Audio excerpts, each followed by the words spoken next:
Civil rights groups have sounded the alarm against the Justice Department's plan to redirect money from its Civil Rights Division to investigate and sue universities whose admission policies may be discriminating against white students. The Congressional Black Caucus released this statement saying in part, quote, instead of standing up for himself to a president who called him very weak and beleaguered, Attorney General Sessions has chosen to pick on minority students who are in pursuit of a college education, opportunity, and the American dream, end quote. The story was first reported Tuesday by the New York Times. The paper obtained an internal document sent to DOJ's Civil Rights Division looking for lawyers who'd be interested in working on the project. Now, the White House would not confirm nor deny the report, but said they will always review charges of discrimination no matter the race. The New York Times article is based entirely on uncorroborated inferences from a leaked internal personnel posting in violation of Department of Justice policy. And while the White House does not confirm or deny the existence of potential investigations, the Department of Justice will always review credible allegation of discrimination on the basis of any race. And I don't have anything further on that. I don't have anything further on that, right? Almost Forrest Gump-esque. That's all I've got to say about that. Joining us to discuss this is Janice Mathis, the Executive Director of the National Council of Negro Women. Ms. Mathis, thank you so much for being here. Is the Justice Department simply attacking black folks and brown folks who benefit from these programs? I think what the Justice Department is attempting to do is send a dog whistle to some of their core fans. I don't think it's a coincidence that the president's approval ratings are down in the low 30s. And typically, every time we see a dip in approval ratings, we see a dog whistle. Hey, remember, I'm still racist. I'm still here for you. Don't forget.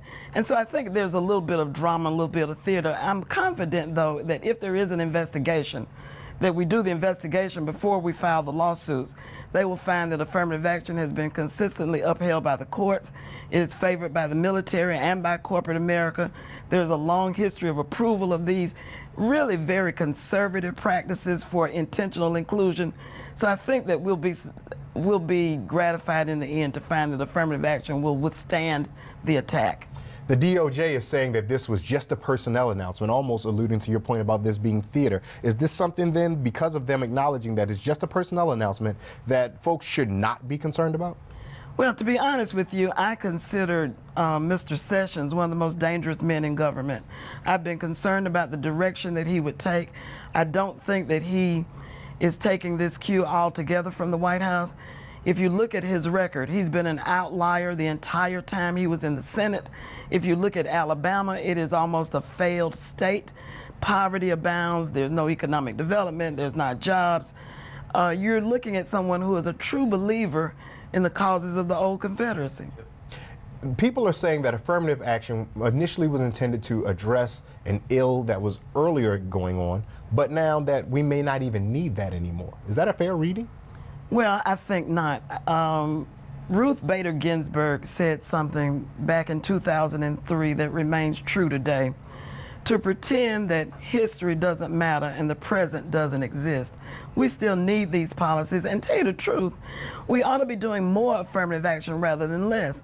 Affirmative action gave you people like me and Barack Obama. We probably need more of that rather than less.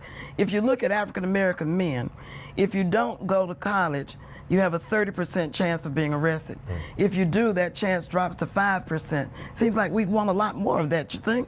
It sounds like we would. Let's bring our panel into this conversation. Robert Patillo, Kim Klacik, and Dr. Cleo Monago.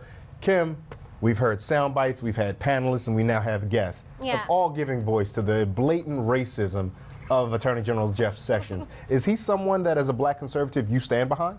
I think if you're looking for me to say that I don't agree here, I actually do agree. I think we do need more affirmative action. If we didn't have HBCUs, just think about how much education that we wouldn't have gotten in the very beginning. I myself attended an HBCU, so I am all for affirmative action. I don't know why it's being targeted, but hopefully, like you said, it's just a lot of smoke. Leave it to Betsy DeVos, since she said that you were just practicing school choice. Dr. Cleo Monago, let's bring you in on that conversation just for a little bit. We heard Ms. Mathis talk about the dog whistle politics. Is this President Trump just playing the hits? You know, Ray, what we need to start doing is having conversations about black people waking up and black people being proactive in resistance to these systems that are against us. That's what the conversation we need to have, because Trump is doing what he said he's going to do. There's no shock value here. I mean, we all who are listening expected affirmative action to be attacked. I mean, didn't we? Come on. This is like a white supremacy cliche. But what are we going to do other than watch us talk and have living room conversations about how bad things are? I mean, the Jews say never again. It's like we be saying, when you going to do it again?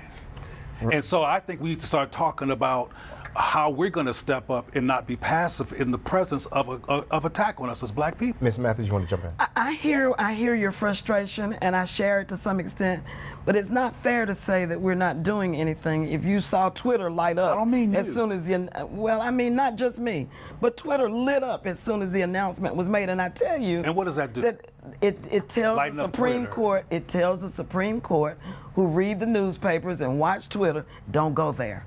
And I predict that Roberts won't rule against affirmative action. He had a chance to do it last year and he didn't. Hold that 1 second, real quick. Robert, you had I'm sorry for boxing with such little time to answer this. You've worked in and around the Democratic Party. How will the Democratic Party buck back against what Attorney General Sessions is doing? Well, I think what we have to do is support President Trump for once. President Trump has been trying to get rid of Jeff Sessions for the last month. And there's nothing else to support the President of the United States on is by him saying that Jeff Sessions is beleaguered, he's weak, and he does not need the Attorney General anymore. I 100% support President Trump in getting rid of the racist representative. When you started, and I'm sure all of our viewers looked at you and said, what is he about to say, supporting President Trump? But I appreciate how you brought it back home. Janet Matthews, thank you so much for the work that you and the National Council of Negro Women do. It's so valuable in the organization, and we're valued to have you here on NewsOne Now this morning. Thank you so much. It's a pleasure. Weekdays on TV One. I will never lie to you. Oh, my God. Roland Martin. He doesn't want to talk to us. He wants to ignore us. Uncensored. Hell no. That ain't gonna cut it, boo. Unapologetic. No, that is fundamentally false. You are wrong. Unfiltered. He wants an America where we all look alike. He ain't talking about black people. Unrelenting. You better go work out, because you got a fight on your hands. NewsOne Now with Roland Martin. Weekdays at 7 a.m. on TV One.